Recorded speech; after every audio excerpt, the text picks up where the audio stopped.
Hi mga dear, cook with me pork pouch.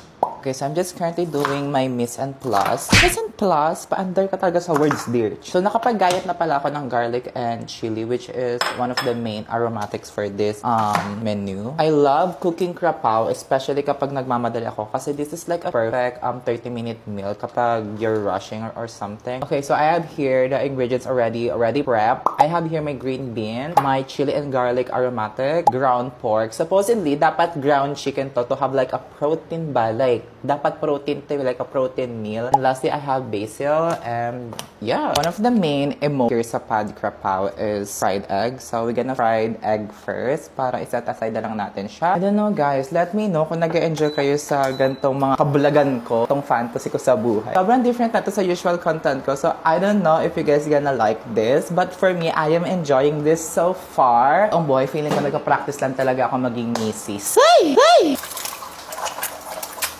Okay, now let's saute the aromatics. Grabe yung anghang na amoy ko. Then I'm mixing my ground pork. Grabe yung anghang na iyak ako. Hey! Kalasa, I'm gonna put oyster sauce, patis, soy sauce, and some people use sugar, but I'm gonna use honey instead.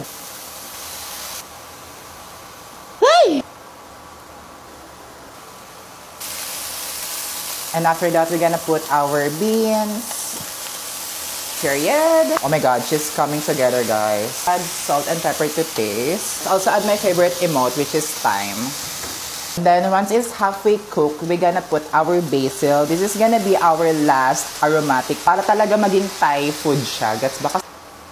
Period. Naamoy ko na siya, dear. Oh my god. This is the final look. Final look? Hey! This is the final fantasy. Okay, taste test. There! I cooked that.